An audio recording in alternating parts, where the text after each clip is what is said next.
Boeing was once the company everyone looked up to, building legendary airplanes that carried billions of passengers safely across the globe. Then, in less than 5 months, 2 airplanes fell from the sky. 346 people never made it home. Investigations, lawsuits, whistleblowers, and shocking revelations exposed problems no one expected from one of the biggest names in aviation. If you made it this far, you already know this channel is for you. Hit subscribe so you never miss a story. The company that once ruled the skies suddenly found itself fighting for its own survival. So what really happened inside Boeing, and is the company finally getting what it deserves? Let's find out. Back in 1916, William Boeing started a small airplane company at a time when flying still felt like science fiction. Airplanes were loud, unreliable, expensive, and honestly, a little terrifying. Most people had never even seen one up close, let alone imagined using one to travel across the world. But William Boeing saw something everyone else missed. He believed airplanes would one day connect countries, bring people closer together, and completely change the way humans traveled. And believe it or not, that's exactly what happened. Over the years, Boeing built some of the most famous airplanes ever made. The Boeing 707 helped launch the jet age and made long-distance travel much faster. Then came the legendary Boeing 747, the massive aircraft known as the Queen of the Skies. It was so huge that many people couldn't believe something that big could actually fly. But Boeing's biggest success was the 737. Introduced in the late 1960s, the aircraft became one of the most popular passenger planes ever built. It was reliable, efficient, and most importantly, people trusted it. Inside Boeing, engineers had one obsession: getting every detail right. They checked every bolt, every wire, and every system because they knew one small mistake could have life or death consequences.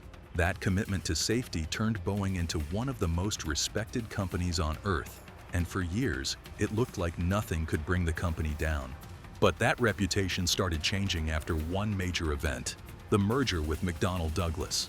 In 1997, Boeing purchased McDonnell Douglas for around $13 billion. Airbus was growing fast, competition was heating up, and Boeing wanted to stay one step ahead. Sounds smart, right? Well, not everyone agrees. Many former Boeing employees believed this was the moment the company started losing what made it special.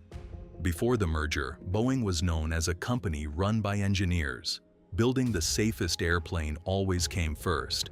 But after the merger, many felt the company became more focused on business than engineering. The conversation slowly changed. Instead of asking, "How do we build the safest airplane possible?" people started asking, "How can we build it faster and cheaper?" Profits, stock prices, and cutting costs became bigger priorities than ever before. Then Boeing made another major change. The company moved its headquarters from Seattle to Chicago, putting the executives hundreds of miles away from the engineers designing the airplanes. Many employees believed that distance mattered. The people making the financial decisions were no longer working side by side with the people building the aircraft, and over time, safety started competing with money. While all of this was happening, Airbus was becoming a much stronger competitor. Its new A320neo promised airlines something they desperately wanted: lower fuel costs. Since fuel is one of an airline's biggest expenses, even small savings could mean millions of dollars over the life of an aircraft. Boeing knew it had to respond quickly. Instead of designing an entirely new airplane, the company decided to upgrade its best-selling 737. The result was the Boeing 737 MAX. It seemed like the perfect solution. Boeing could offer airlines a more fuel-efficient aircraft without making them wait years for a brand new design. Orders flooded in, and the company celebrated the MAX as its next big success. But there was one major challenge. The larger engines changed the way the aircraft behaved in certain situations. To compensate, Boeing introduced new software called the Maneuvering Characteristics Augmentation System, or MCAS. The system was designed to automatically push the airplane's nose downward if it believed the aircraft was climbing too steeply. The idea sounded simple, but there was a serious flaw. MCAS relied on information from a single sensor. If that sensor failed and sent incorrect data, the system could activate when it shouldn't. Instead of helping the pilots, it could repeatedly force the airplane downward while the crew struggled to understand what was happening. The most shocking part? Many pilots did not even know MCAS existed. The system was not properly explained in training materials.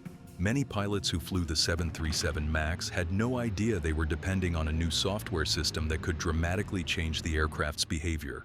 Why? Because Boeing wanted the MAX to be treated like an updated version of the old 737. If pilots needed expensive new training, airlines might choose Airbus instead. The pressure to compete and save money had created a dangerous situation. Then, on October 29, 2018, Lion Air Flight 610 took off from Indonesia. Minutes after takeoff, the airplane started receiving incorrect information from a faulty sensor. MCAS activated and began pushing the nose of the airplane downward. The pilots fought to regain control, but they were dealing with a system they did not fully understand. The Boeing 737 MAX crashed into the Java Sea. All 189 people on board lost their lives. The world was devastated. At first, Boeing suggested pilot error might have contributed to the crash. But as investigators examined the evidence, they uncovered something far more troubling. The aircraft itself had a serious flaw. The very software designed to improve safety had become one of the main reasons the plane went down. Many hoped it was a tragic one-time accident. Then, just 5 months later, history repeated itself. On March 10, 2019, Ethiopian Airlines Flight 302 took off from Addis Ababa. Once again, it was a Boeing 737 MAX.